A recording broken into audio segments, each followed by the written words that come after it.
نحمده ونصلي على رسوله الكريم أما بعد فأعوذ بالله من الشيطان الرجيم بسم الله الرحمن الرحيم أم يقولون نحن جميع منتصر سيهزم الجمع ويولون الدبر بل الساعة موعدهم والساعة أدهى وأمر صدق الله العظيم. درود شریف پڑھ. اللهم صل على محمد وعلى آل محمد كما صليت على إبراهيم وعلى آل إبراهيم إنك حميد مجيد. اللهم بارك على محمد وعلى آل محمد كما باركت على إبراهيم وعلى آل إبراهيم إنك حميد مجيد. اللهم صل على محمد افضل الصلوات. 27واں پارہ سورۃ قمر، تیسرا رکوع، اور آج آیت نمبر 44، 45 اور 46 تلاوت کی گئی ہے. اس کے اندر کفار مکہ کی شکست کا ذکر کیا گیا ہے. یہ ذہن میں رکھیں کہ دنیا کے اندر اللہ تعالیٰ نے اپنی ذات کو انسان کی آنکھوں سے اوجھل رکھا ہوا ہے. کیا رکھا ہوا ہے؟ بولو بھائی. اوجھل. اللہ تعالیٰ ہم سب کو دیکھ رہا ہے، ہمارے دل بھی اس کے سامنے حاضر ہیں. وہ ذرے ذرے کو جانتا ہے، لیکن انسان دنیا کے اندر اللہ کو نہیں دیکھ سکتا. اس لیے یؤمنون بالغیب کا اللہ نے حکم فرمایا ہے کہ انسان میں تجھے نظر تو نہیں آتا، لیکن تجھے میری ذات پر اتنا کامل یقین ہونا چاہیے کہ تیرا یہ جو بدن تجھے نظر آ رہا ہے، اس سے زیادہ تیرا میرے اوپر ایمان ہونا چاہیے کہ ہمارا اللہ موجود ہے. اب جس طرح دیکھو نا، مجھے اپنا ہاتھ نظر آ رہا، آپ کو بھی آ رہا ہے، تو اس سے زیادہ یقین ہونا چاہیے کہ یہاں اللہ کی ذات موجود ہے. اب ہم دیکھ کیوں نہیں پا رہے کہ اس نے آنکھ کے اندر وہ قوت ہی نہیں رکھی، کیونکہ اس نے بنایا، اس نے قوت ہی نہیں رکھی. جیسے ایک چیز کو انسان بناتا اس پہ وہ پاور ہی نہیں، تو وہ کام کیسے کرے گی؟ تو اللہ تعالیٰ نے انسان کی آنکھ میں یہ پاور نہیں رکھی کہ وہ اللہ کو کیا کرے؟ دیکھ سکے. ہاں، اللہ تعالیٰ نے اپنی قدرت بچھا رکھی ہے، قدم قدم پر اس کو دیکھو اور اللہ کو پہچان دو. ہاں جی، عام تو عام یاد رکھنا. موسیٰ کلیم اللہ علیہ السلام نے بھی اصرار کی، اللہ نے فرمایا تم مجھے نہیں دیکھ سکتے کیونکہ اس آنکھ میں پاور ہے. تو یہ ذہن میں رکھے، وہ جو پہاڑ کی طرف فرمایا چلو دیکھو، جب اصرار بڑھا تو وہ بھی اللہ تعالیٰ کی ذات نے اپنے کروڑویں حصے کا کروڑواں حصہ اس کی تجلی ڈالی تھی.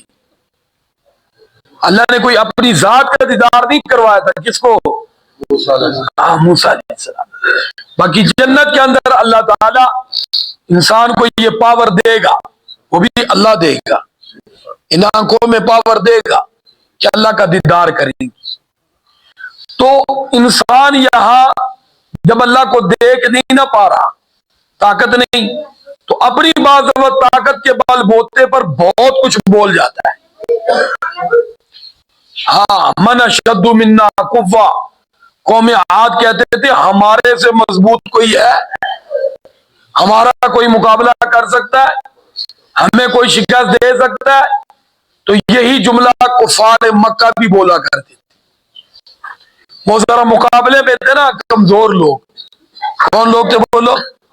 اور یہ دنیا میں عموماً نظام ہوتا ہے کہ جب بھی کوئی پاور والا، پیسے والا، جسمانی طاقت والا، خاندانی طاقت والا یا عہدے کی طاقت والا، اس کے سامنے کوئی کمزور آ جائے نا، تو اللہ معاف کرے وہ اپنی انسانیت سے ہی نیچے اتر جاتا ہے.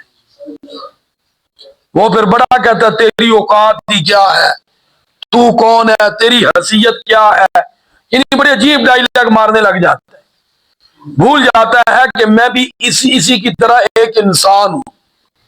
سارے بولو کیا ہے؟ ہاں، انسان ہوں. اگر میرے پاس پاور کی کوئی چیز ہے تو میری ذات نہیں ہے۔ دیکھو نا، اگر کسی کے پاس پاور عہدے کی وجہ سے ہے تو وہ عہدے میں پاور ہے، انسان میں تو پاور نہیں۔ کس میں پاور ہے بولو؟ وہی جب انسان عہدے سے فارغ ہو جاتا ہے تو بتاؤ نا، تو پاور انسان میں تو نہ ہوئی۔ اور پیسے میں پاور ہے، انسان میں تو نہیں ہے۔ وہی پیسہ چھن جائے، ضائع ہو جائے، ڈوب جائے، وہی بھیک مانگتا پھرتا ہوتا ہے۔ وہی خاندان قوم قبیلہ اس انسان کو چھوڑ دے تو یہی بیدار ہو رہا ہوتا ہے، لوگوں کے دروازوں پہ روٹی مانگ رہا ہوتا ہے۔ تو پتہ چلا انسان کی ذات میں کوئی پاور نہیں۔ ہاں، اگر اس کی روح مضبوط ہے، اس کے اندر انسانیت ہے، پھر یہ پاور والا ہے۔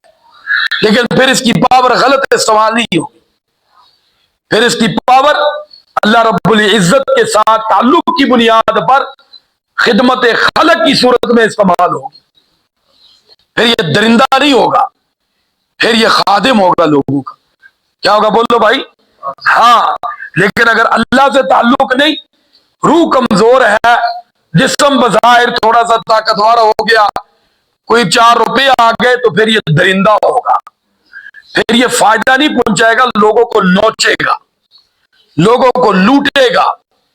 اس طرح آپ نے دیکھا ہوگا کہ یہ پاور والے لوگ کسی کو فائدہ نہیں پہنچاتے، الٹا اپنے سے کمزوروں کو بھی چوس لیتے ہیں۔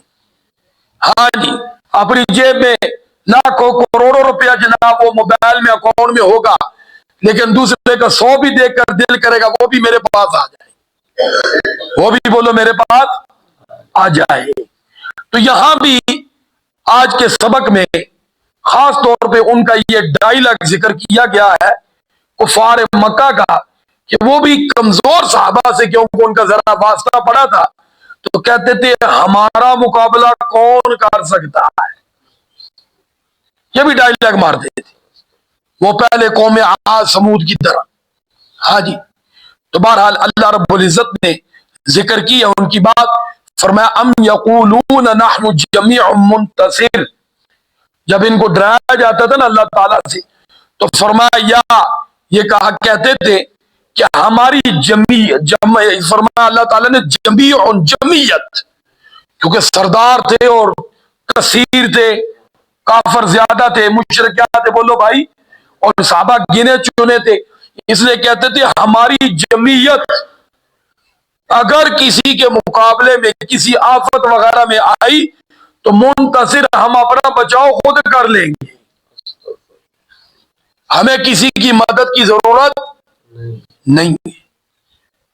حالانکہ ہر قدم پر اللہ کی مدد کی ضرورت ہے انسان کو، ہر قدم پر اسباب ہیں تب بھی اللہ کی مدد کی ضرورت ہے، اسباب نہیں تب بھی ضرورت ہے، اور دونوں صورتیں برابر ہیں۔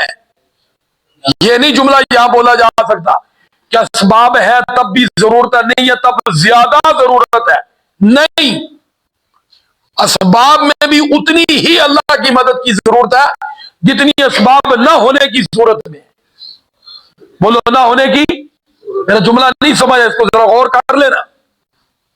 یہ نہیں اسباب ہے تب بھی ضرورت ہے، اسباب نہیں تو پھر زیادہ ضرورت ہے، نہیں نہیں، کیونکہ اللہ چاہے تو اسباب کے ہوتے ہوئے انسان کو ذلیل و خوار کر دے، اور چاہے تو خالی ہاتھ عزتوں سے نواز دے، خالی ہاتھ۔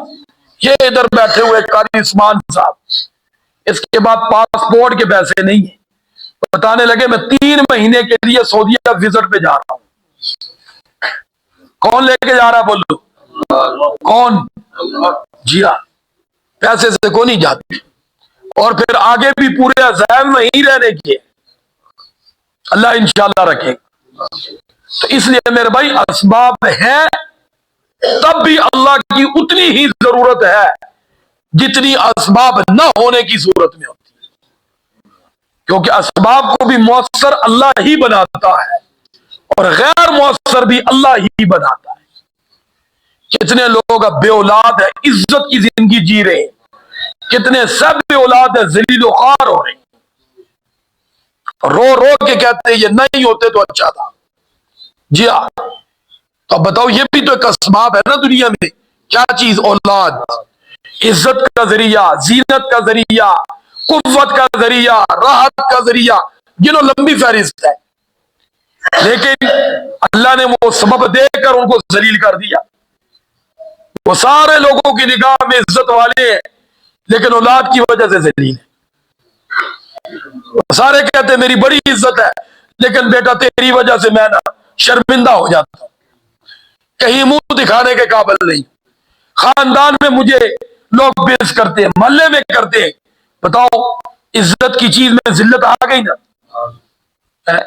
کتنے لوگ اولاد ہے ہی کوئی نہیں، عزت کی بلندیوں پہ. پیر ابراہیم صاحب کو دیکھ لو، ہاں جی، کوئی اولاد نہیں، نہ بیٹا نہ بیٹی، ماشاءاللہ عزت کی بلندیوں پہ بیٹھے. ہمارے استاد محترم استاد شاہ محمد صاحب رحمہ اللہ تعالی اولاد نہیں تھی لیکن ماشاءاللہ عظیم آدمی. اس مسجد کی سنگ بنیاد جب دوسری تعمیر ہوتی پہلی انہوں نے ہی رکھی تھی. تو اللہ رب العزت نے فرمایا یہ کہتے ہیں ہم اپنا بچاؤ خود کر لیں گے. تو اللہ رب العزت نے فرمایا سیہزم الجمع ویولون الدبر. یہ جو آج کی تلاوت کردہ آیت نمبر 45 ہے نا، 44، اس 44 والی آیت کو پیارے آقا صلی اللہ علیہ وسلم بدر کے مقام پہ جب خیمے سے نکل رہے تھے نا کفار کے مقابلے کے لیے، اپنے مسلمانوں کو، اپنے صحابہ کو صفوں میں درست کرنے کے لیے یہ آیت مبارکہ حضور کی زبان پر تھی. یہ بات بھی ذہن میں رکھی. کون سی آیت؟ سیہزم الجمع ویولون الدبر. کیونکہ وہ کہتے تھے ہم اپنا بچاؤ آپ کر لیں گے، ہمارے مقابلے میں کوئی آ. تو اللہ رب العزت نے فرمایا تھا سیہزم الجمع، ان قریب تمہاری جماعت کو شکست ہونے والی ہے، تم شکست سے دو چار ہونے والے ہو، تم تباہ و برباد ہونے والے ہو. تمہارے 70 سردار ابھی یہاں ذلیل و خوار ہونے والے ہیں، 70 ابھی زنجیروں میں بند ہونے والے ہیں، تمہارے باقی بھاگنے والے ہیں. اب اللہ نے کیوں کہ اپنے نبی کو بتا دیا تو پیارے آقا صلی اللہ علیہ وسلم نے اپنی زبان پر اس کو ورد بنا لیا. فرمایا سیہزم الجمع ویولون الدبر. اے غرور میں مست لوگوں، اے مکہ کے اسباب کے درجے میں طاقتور لوگوں، تم مدینہ کے ان صحابہ کو کمزور سمجھ کے ختم کرنے آئے ہو، ان قریب تم ختم ہونے والے ہو. تو اللہ فرماتے سیہزم الجمع، ان قریب فرمایا ان کو شکست ہونے والی ہے، اور ویولون الدبر، یہ پیٹ پھیر کے بھاگنے والے ہیں، اور پھر بدر میں ہوا ہے. تو اللہ رب العزت فرماتے یہ تو دنیا کی جھلک تھی، بل الساعۃ موعدہم، اصل میں تو ان کی پکڑ کا وعدہ قیامت والے دن ہے. اور والساعۃ ادہیٰ وامر، اس دن ان پر مصیبت بھی زیادہ ہوگی اور تکلیف کی کڑوا پن بھی زیادہ ہوگا. کہا بولو بھائی قیامت والے، یہ تو ایک معمولی ہوگا ان کے اوپر، دنیا کے اعتبار سے تو بڑی مصیبت ہے، آخرت کے اعتبار سے کفار کے لیے کیا ہے؟ معمولی. قیامت والے دن بڑی مصیبت ان پر آنے والی ہے. تو اللہ رب العزت کی بارگاہ میں دعا ہے کہ یہ کافر لوگ ہمارے آئیڈیل نہیں ہے، اللہ ہمیں ان کی طرف دیکھنے سے بچائے اور ہمارے آئیڈیل پیارے آقا صلی اللہ علیہ وسلم کی ذات مبارکہ، صحابہ اہل بیت کی ذات ہے، اللہ ہمیں ان کی طرف دیکھنے کی توفیق عطا فرمائے. وآخر دعوانا ان الحمد للہ رب العالمین. درود شریف پڑھ. اللہم صلی علی محمد وعلی آل محمد کما صلیت علی ابراہیم وعلی آل ابراہیم انکا حمید مجید. اللہم بارک علی محمد وعلی آل محمد کما بارکت علی ابراہیم وعلی آل ابراہیم انکا حمید مجید. لا الہ الا اللہ محمد رسول اللہ.